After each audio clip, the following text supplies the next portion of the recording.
Caitlin Clark's powerful message after Indiana Fever's playoff elimination at the hands of Las Vegas Aces. The Fever were eliminated in Game 5 of the WNBA semifinals on Tuesday, September 30th. Caitlin Clark and the Indiana Fever saw their season end in heartbreaking fashion with a 107-98 overtime defeat to the Las Vegas Aces in Game 5 of the WNBA semifinals, as the loss ended a remarkable run. The Fever entered Tuesday's contest shorthanded on September 30th, having already endured a season marred by injuries with the likes of Clark and Sophie Cunningham sidelined for the game.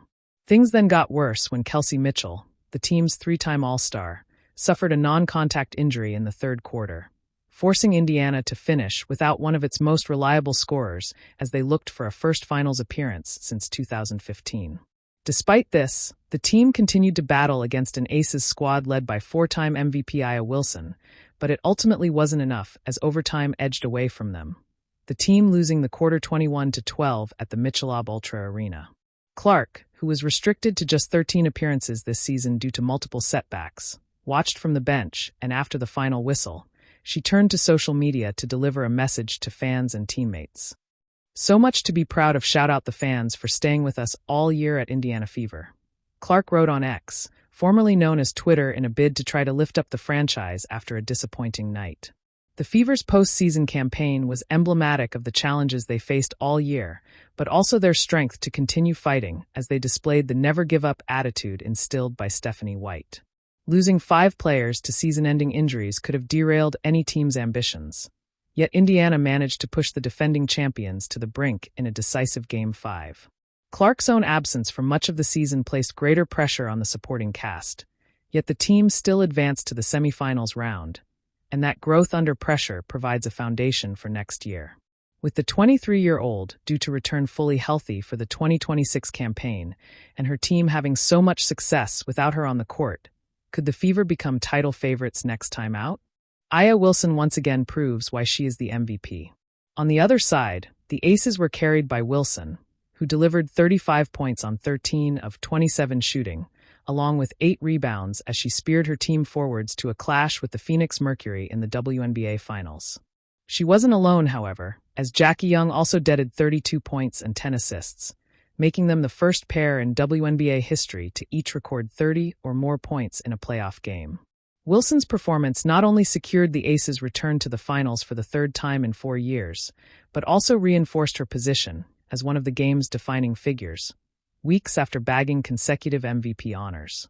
Her 4th MVP award cements her standing among WNBA greats, and her record-tying 8th 30-point playoff performance underscores her ability to rise in the league's biggest moments, and this time it came at the expense of Clark.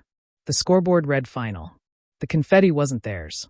The Indiana Fever had been eliminated, undone by the defending champion Las Vegas Aces. For a moment, the locker room fell into the familiar silence of heartbreak. Yet amid the sting of defeat, rookie Caitlin Clark didn't lower her head. Instead, she delivered a message that cut through disappointment and pointed towards something larger than a single series. The rookie who carried more than numbers. Clark's arrival in Indiana was one of the most anticipated moments in recent WNBA history. A record-setting college superstar, she carried with her not just highlight reel range and a scorer's confidence, but also the weight of expectation. Fans packed arenas to see her. Opponents built game plans around her. The Fever, a team long searching for a new face of the franchise, suddenly had a 22-year-old leader who welcomed the pressure. But Clark's rookie year wasn't just about dazzling threes. It was about adjustment, about learning to handle defensive schemes designed to suffocate her, about taking hits from veterans unafraid to test her toughness, and about helping elevate a young team that had been on the outside of the playoff picture for too long. That the Fever reached the postseason at all was remarkable.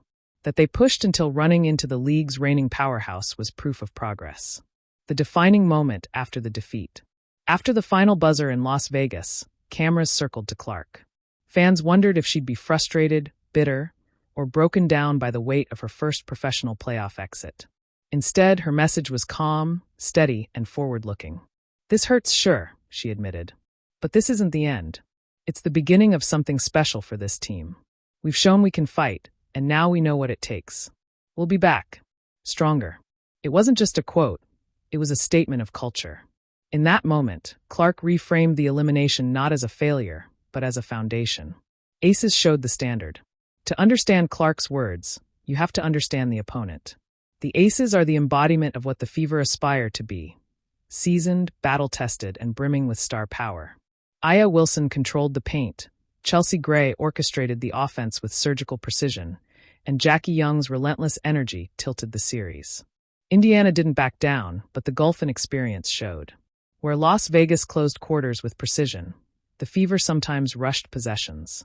Where the Aces turned turnovers into runs, Indiana hesitated. Those small cracks, widened by the brilliance of a dynasty, proved decisive. Clark saw it all up close, and rather than despair, she called it a lesson. You watch how they communicate, how every player knows their role, she said. That's where we want to be, and we can get there. Leading beyond the court. Clark's message resonated beyond X's and O's. It was about identity. The Fever, once defined by the greatness of Tamika Catchings, had been wandering in search of a new era. Clark didn't just arrive as a scorer. She arrived as a cultural anchor. Even in elimination, she embodied that role. Where rookies might normally defer, she leaned into leadership. Where young stars might focus only on their own growth, she spoke of the team, the city, and the future. This is about Indiana, she told reporters. It's about giving our fans a team they can believe in again. We're on our way. Why it mattered.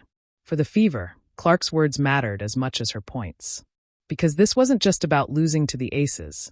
It was about proving they belonged in the same arena. For years, Indiana was an afterthought in the WNBA landscape. Now, with Clark at the helm, they've stepped back into relevance. And though her message was forward-looking, it carried a quiet defiance too. The idea that the Aces' dominance isn't eternal, that the Fever's time is coming. The emotional core. Behind Clark's composure was raw emotion. Teammates spoke about the fire in her halftime huddles, the way she encouraged rookies and veterans alike, and the tears she didn't hide afterward. "Caitlin wants to win more than anything," said one teammate. "But she also wants us all to win together. That's different. That's why she's special." The Fever season ended in Las Vegas, but in the locker room Clark reminded them the story wasn't over.